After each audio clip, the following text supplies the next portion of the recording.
my nerd friends out there, it's Mr. Chill, and I just got done watching She-Hulk Episode 1, She-Hulk Attorney by Law. And I want to give you guys my feelings and thoughts on. I was very hesitating watching this because when I saw Thor, I gave up on Disney. I was like, I didn't want to watch no more shows. The Hulk third movie, Thunder, Love and Thunder, was so bad. I hated that movie so much, and I lost hope after watching them. I was like, I didn't want to watch another terrible movie. And some of the trailers got to me. I was like, the CG looked terrible in the trailers. The story looked terrible in the trailer. Characters of my villains I like looked terrible, and I was very hesitant. But I gave it a chance. I like She-Hulk. She-Hulk's one of my favorite female superhero superhero females. She-Hulk's one of my favorites, and I like her character a lot.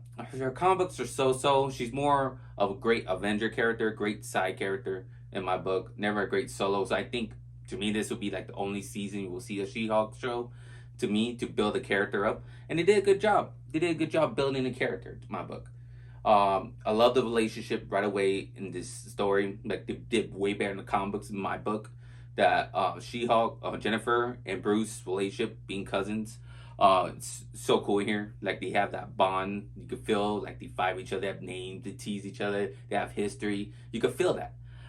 In the comic books, you really don't feel that whatsoever. It's because Hulk has a lot of darkness. It's obviously not these days. So like they're so far apart.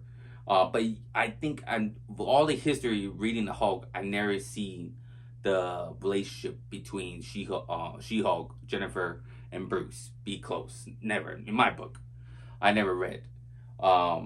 So to see in the show was awesome. It was awesome to see the closeness between Bruce and Jennifer. It was really good.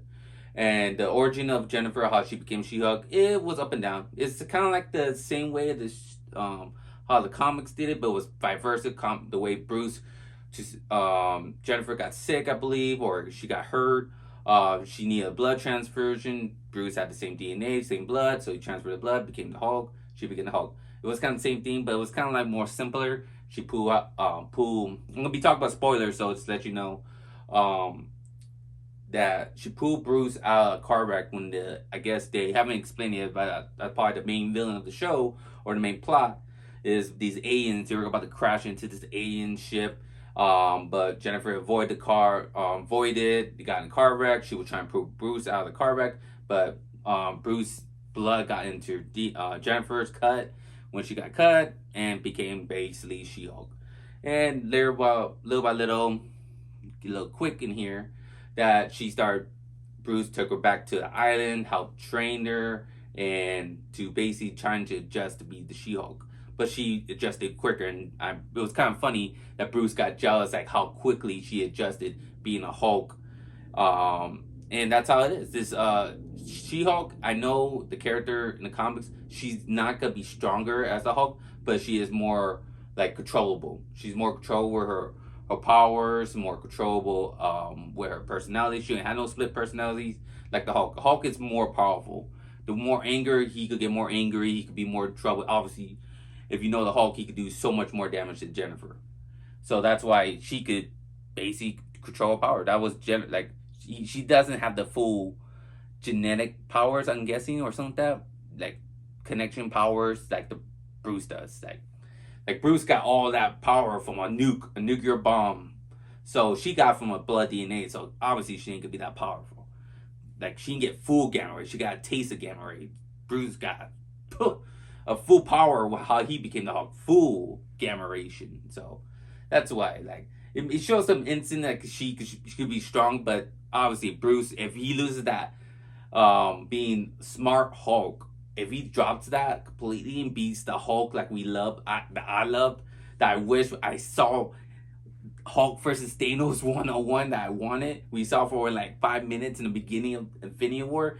I want the Hulk that took on so much damage, took on Abomination, Rabbit Chopper. We're not gonna get that Hulk. We're not gonna get Warbreaker Hulk.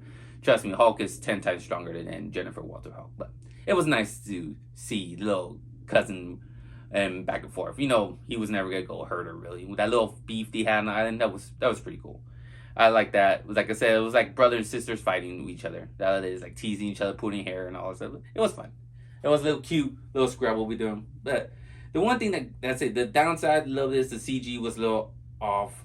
You can tell the CG they still didn't fix, but it's TV show, so it's TV show quality. We're so used to seeing the Infinity War, that graphics, so many beautiful work that all the Avengers movies that Disney did in the movie theaters that we think we want that for the show as well. They go put that in the show, but they're not.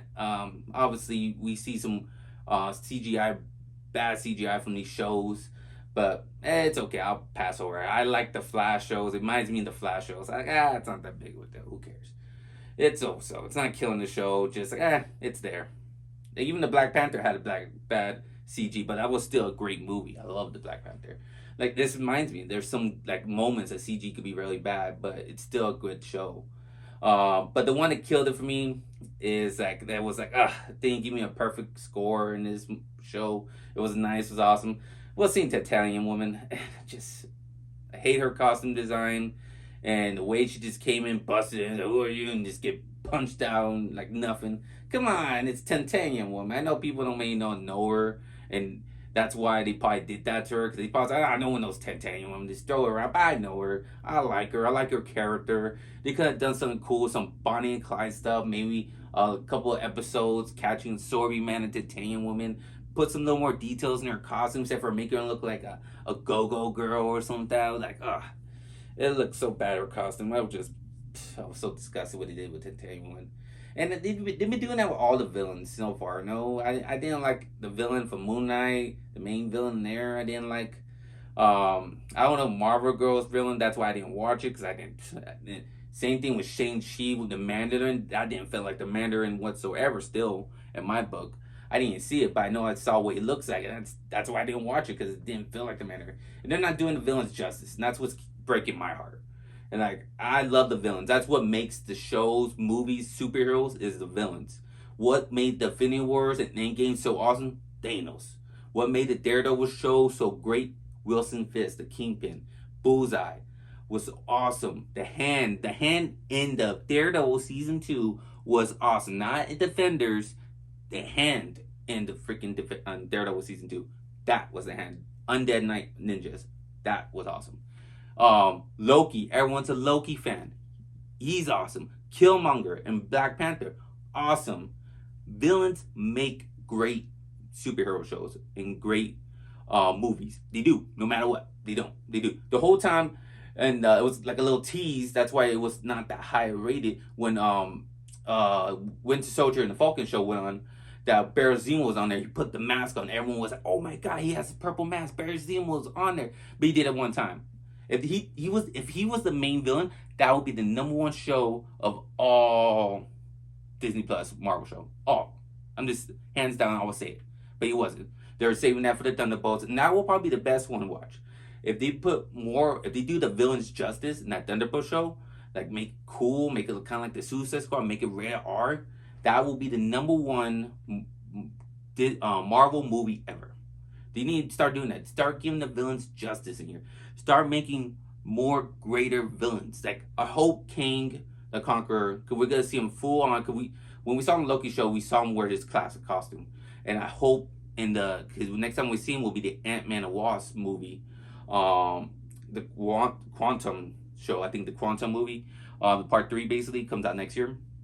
I hope he's a great villain. I really do. Put his costume on, become the Conqueror. That's what your name is, the Conqueror.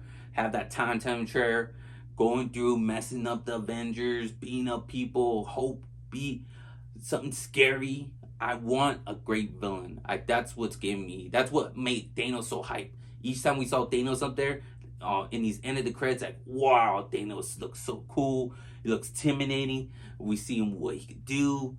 That's why Avengers Infinity War is one of my favorite scenes. With the whole thing was about basically Thanos beating the Avengers. That's why Avengers Infinity War is my favorite Avengers movie. Marvel movie of all time.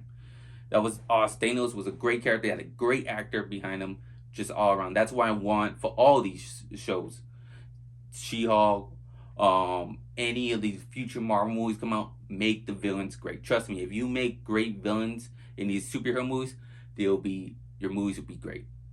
Thor, Love Thunder sucked. so bad. They did terrible work on a great actor.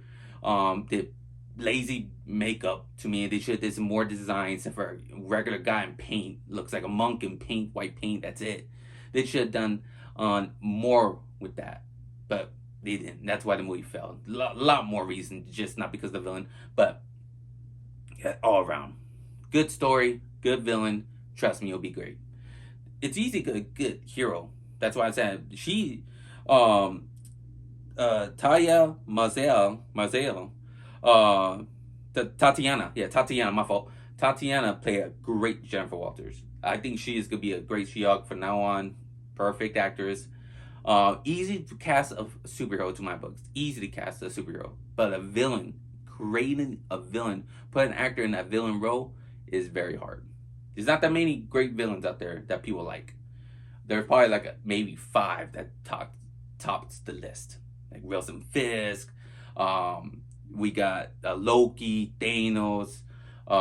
If you want at Killmonger was great. Who would be number 4?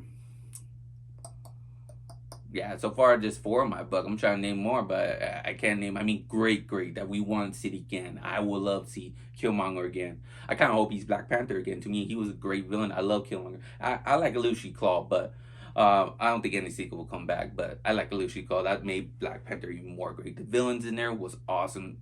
So great in Black Panther. Like I said, villains make movies. That's all I gotta say. But She-Hulk was a really good show. Easy, 30-minute show. I like it being short.